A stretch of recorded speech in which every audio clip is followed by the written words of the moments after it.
Fala comigo, gente boa, como é que você tá aí? Tá tudo bem com você? Então tá bom então, bora pra mais um vídeo aqui. Brasil 2, Japão 1, passamos. Mas vamos falar a verdade? Se você assistiu esse jogo tranquilo, então você assistiu outro jogo. Porque o Japão, ele não entrou em campo pra tirar foto com a camisa do Brasil. O Japão entrou pra competir, entrou com coragem e, por alguns momentos, até colocou o Brasil numa situação assim bastante desconfortável. Então hoje o papo vai ser esse. Foi vitória? Foi superação? Ou foi livramento? Bora reagir a esse Brasil e Japão? Porque esse jogo deu assunto. Mas antes de falar do jogo em si, tem um detalhe aqui que pra mim pesa muito. Como vocês sabem, eu moro aqui e vejo de perto como o japonês encara as coisas. Disciplina, organização, respeito, concentração. E isso aparece no trabalho, na cultura e aparece também no futebol. Então, quando o Brasil e Japão se enfrentam, não é só questão de camisa. É talento contra a organização. É improviso contra a disciplina. É a malandragem brasileira contra o método japonês. E aí muita gente olha e fala: Brasil passa fácil. Calma, calma. Futebol hoje não aceita mais salto alto, principalmente em Copa do Mundo. Em mata-mata, se você entra meia boca, o jogo te cobra. Japão, olho no olho. O Japão começou o jogo mostrando uma coisa: não estava com medo. Isso é importante, porque tem seleção que joga contra o Brasil já parecendo que já foi derrotada antes mesmo de entrar em campo. O Japão não. O Japão marcou, correu, fechou espaço, pressionou e na hora certa esperou o erro. E o gol japonês nasce justamente disso: atenção, intensidade e aproveitamento. O Brasil vacilou, o Japão foi lá e puniu. É aquele tipo de lance que mostra a maturidade. O Japão, ele não precisa criar 10 chances pra te machucar. Se você dormir, cochilar uma vez, eles aparecem. E foi isso que aconteceu, você viu? E aí eu pergunto: será mesmo que o Brasil acha que só a camisa resolve? Porque camisa pesa? Sim, pesa. Mas se a cabeça não acompanha, o adversário cresce. Primeiro tempo do Brasil. Vamos falar um pouquinho. No primeiro tempo, eu vi o Brasil com muito talento, mas com pouca clareza. Tinha jogador bom, tinha qualidade, tinha nome, mas faltava controle. Parecia aquele time que sabe que é melhor tecnicamente, mas não consegue transformar isso em domínio real. E esse é um problema sério, porque em Copa, principalmente em mata-mata, você não pode passar 45 minutos tentando entender o jogo. Quando você percebe, já tá correndo atrás. Foi o que aconteceu. Foi o que aconteceu com o Brasil. O Japão fez o Brasil pensar. E quando o Brasil precisa pensar demais, às vezes ele para de jogar. Essa é a verdade. O Brasil, ele é muito forte quando ele joga com confiança. Mas quando o jogo fica desconfortável, quando o adversário não respeita demais, aí a gente vê quem está preparado emocionalmente. E aqui então agora eu vou falar um pouquinho sem filtro. O Brasil, ele não pode entrar no mata-mata achando que o jogo vai resolver sozinho. Não dá. Você está numa Copa do Mundo. É Brasil. É camisa pesada. Mas o outro lado também tem sonho. O Japão também tem projeto. O Japão também tem jogador querendo fazer história. E às vezes o Brasil esquece disso. A gente tem aquela mania de olhar para algumas seleções e pensar: uma hora o gol sai. Só que, em uma Copa, essa tal de uma hora pode não chegar. Hoje chegou, mas podia não ter chegado. Agora, já no segundo tempo, o Brasil, você viu que ele voltou um pouco diferente. Não vou dizer que virou uma máquina. Não virou. Mas voltou com outra postura. Mais urgente, mais ligado, mais, como se diz, mais incomodado. E isso é o mínimo, porque quando uma seleção igual o Brasil toma um susto, ela precisa responder, não só na técnica, mas na alma. E aí vem o Casemiro, gol do Casemiro, gol do Brasil.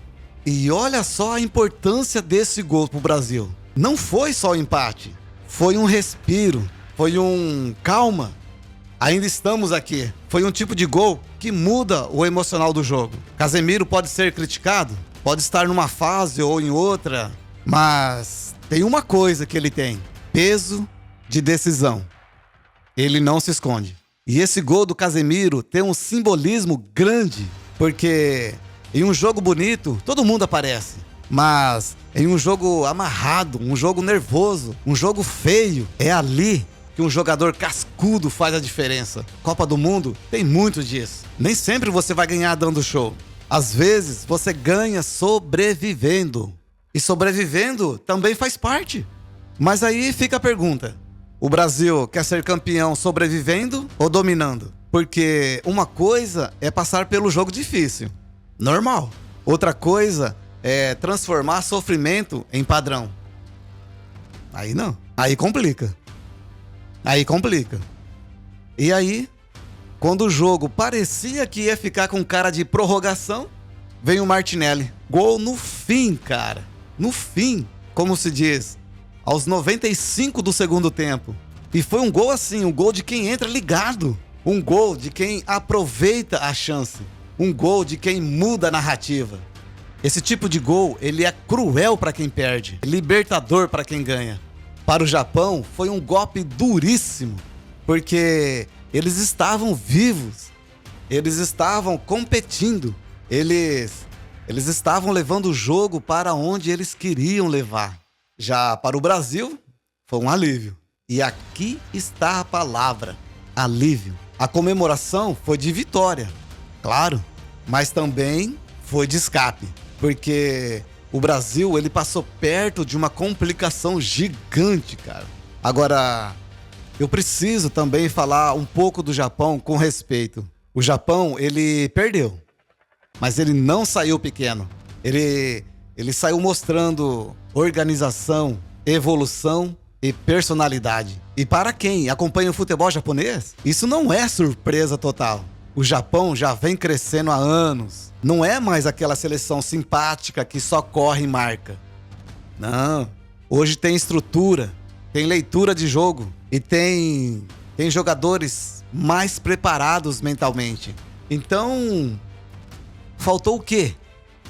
Talvez um pouco mais de malandragem. No meu ponto de vista, talvez faltou um pouco mais de malandragem. Talvez um pouco mais de casca em momentos decisivos. Talvez transformar organização em um golpe final. Mas uma coisa ficou claro: o Japão incomodou? Incomodou. E incomodou muito ainda. Então, se alguém achava que seria um passeio, vocês viram, né? Esquece. Não foi. Bom, agora vamos falar do Brasil. Passou? Passou. Ganhou? Ganhou. Tem mérito? Tem mérito. Mas tem alerta, porque contra uma seleção mais forte fisicamente, mais agressiva, mais fria na decisão, esse tipo de oscilação pode custar caro. O Brasil, ele precisa entrar no jogo desde o primeiro minuto. Não dá para esperar pancada para querer acordar. Acorda? E aqui está o ponto principal dessa minha reação. O Brasil tem qualidade para ir longe, mas precisa decidir se vai jogar como favorito ou se vai ficar querendo apagar incêndio. Porque talento tem, camisa tem e elenco tem, mas Copa não perdoa a distração. Bom, e para mim, esse jogo tem um tempero um pouco diferente, porque eu sou um brasileiro vivendo aqui. Então, eu olho para o Brasil com emoção, mas também olho para o Japão com respeito. Eu sei como o japonês é disciplinado. Eu sei como eles levam as coisas a sério. E isso apareceu no jogo. Mas futebol também tem essas coisas que o Brasil conhece bem: improviso, momento, estrela e decisão. Hoje deu Brasil, mas não foi uma vitória para sair gritando: ninguém segura mais. Foi uma vitória para respirar fundo e falar: ok, passamos, agora vamos ajustar. Então, a minha conclusão é simples: Brasil venceu, Japão valorizou demais essa vitória. E o jogo, ele deixou um recado. Se o Brasil quiser ser campeão, não pode depender só de camisa. Talento e lampejo no fim. Tem que jogar com fome desde o começo. Porque hoje foi 2-1. Hoje deu tempo. Hoje Martinelli salvou. Casemiro apareceu. Mas na próxima fase, talvez o futebol cobre mais caro. Foi vitória convincente ou foi livramento? Comenta aqui embaixo, sem filtro, pode falar. Eu sou o Nonato X, a verdade sem filtro. É isso. Pra você que ficou comigo aqui até agora, forte abraço pra você. Se cuida, a Copa continua e a gente se vê por aí. Valeu, forte abraço, até mais. Tchau, tchau.